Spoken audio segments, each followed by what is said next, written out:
తర్వాత హైమావతి డిటిఎఫ్ నాయకురాలు మాట్లాడతారు.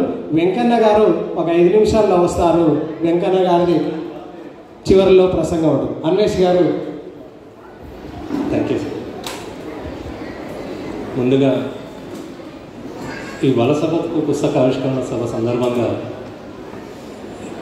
ఇక్కడ దాకా వచ్చిన justice Sudarshan Reddy sir, professor Haragopal sir, ఇంకా పరకాల ప్రభాకర్ సార్ మరియు ల్యాండ్ మిత్రులందరికీ కూడా ధన్యవాదాలు. ముఖ్యంగా మార్క నర్సుల కుటుంబం తరఫున ధన్యవాదాలు సార్. అందరూ కూడా చాలా శ్రమ తీసుకొని సమయం కేటాయించి ఇక్కడ దాకా వచ్చినాం. అయితే ఇక్కడ ఒక 2 నిమిషాలు మాత్రం నేను ఒక ఎక్స్పీరియన్స్ అనుభవం గురించి, ఈ పుస్తకం రావడానికి జరిగిన ఎఫర్ట్స్ గురించి మాత్రం ఒక 2 నిమిషాలు చెప్పి నేను ముగిస్తాను.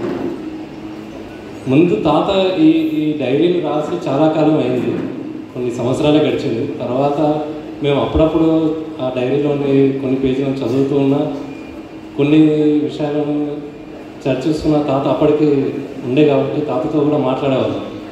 అంటే గోవాలో కానీ ఎక్కడెక్కడ పని చేస్తున్నప్పుడు ఎట్లా జరిగింది అనే విషయాలపైన మేము అడిగి మాట్లాడేవాళ్ళం. మా అవ్వ కూడా ఉండేది. ముఖ్యంగా మా తాత ఒక్కడే కాదు, మా అవ్వ చాలా కష్టపడేది. ఇద్దరు చాలా కష్టపడ్డారు. వాళ్ళ అనుభవాలను ఎప్పుడు మేము చర్చిస్తుండేవాళ్ళం. చర్చిస్తూ తను రాసిన డైరీని కూడా అప్పుడప్పుడు చదువుతుండేవాళ్ళం. అయితే ఏదో రకంగా పుస్తకం తీసుకురావాలన్న ఆలోచన ఉంది, కానీ అది ఫైనల్ ఒక రూపానికి మాత్రం రాలేదు. ఫైనల్గా రాఘవాచార్య సార్ వచ్చి దాన్ని వేగవంతం చేసి చాలా శ్రమ తీసుకొని సమయం కేటాయించి ఒక పుస్తక రూపం తీసుకొచ్చినందుకు నిజంగా కృతజ్ఞతలు సార్. ధన్యవాదాలు సార్.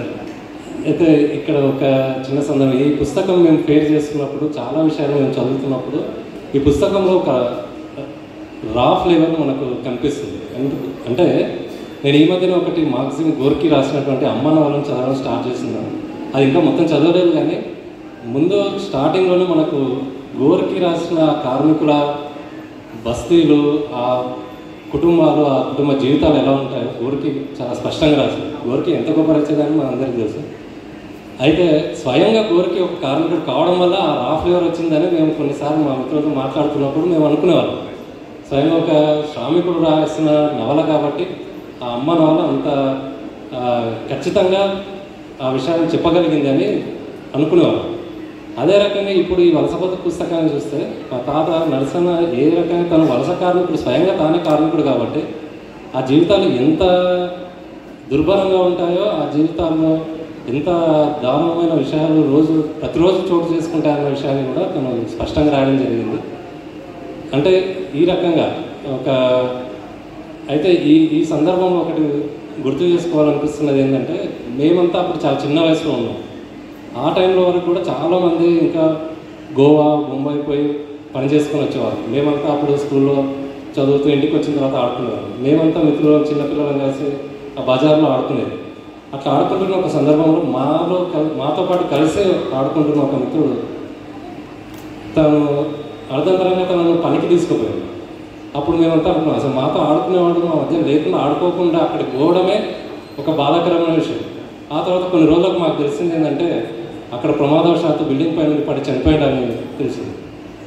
ఆ అబ్బాయి అట్లా జరిగిన తర్వాత మేమంతా చాలా భయాందోళనకు గురైంది. అంటే ఇప్పుడైతే కొంత అర్థం చేసుకోగలుగుతాం, కానీ ఆ వయసులో అసలు ఆ ఆందోళనకరంగా అనిపించింది. అంటే చిన్న పిల్లలు అక్కడ దాకా పోయి ప్రమాదవశాత్తు అక్కడ మరణించడం, అర్ధంతరంగా వాళ్ళ బాల్యాలు ఆగిపోవడం, ఇవన్నీ కూడా నిజంగా చాలా అమానవీయ ఘటనలు, చాలా దారుణమైన ఘటనలు. వీటి గురించి ఈ పుస్తకంలో ఇట్లాంటి సంఘటనల గురించి ఎన్నో చర్చించబడ్డాయి.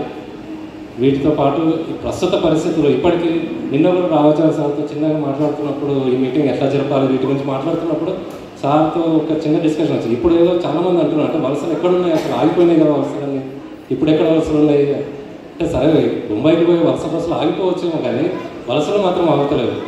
అది ఎన్నో రూపాల్లో జరుగుతూనే ఉన్నాయి. చాలామంది ఉపాధి కొరకు పోతున్నారు, వాళ్ళంతా కూడా వలసనే. అసలు ఎంతో అంటే ఒక ఉపాధి అవకాశాలు సరిగ్గా జరగకపోవడం, ఉపాధి దొరికినా అక్కడ పోయిన దగ్గర కనీస సౌకర్యాలు లేకపోవడం, కనీస సౌకర్యాలతో పాటు కనీసం వారి బతుకులకు ఒక న్యాయమైన హక్కులను కూడా కల్పించకపోవడం, ఇలాంటివి ఎన్నో జరుగుతున్నాయి. కాబట్టి వీటిని ఈ సందర్భంగా మనం కనీసం ప్రశ్నించి ఆలోచించుకునే సందర్భాన్ని మనం కల్పించుకున్నందుకు చాలా సంతోషంగా ఉంది. Thank you sir. అందరికీ ఇక్కడ వచ్చిన అందరికీ కూడా థ్యాంక్ యూ, ధన్యవాదాలు. Thank you Anvesh. వలస రూపాలను మీరు వివరించారు. ఇప్పుడు స్పందనలో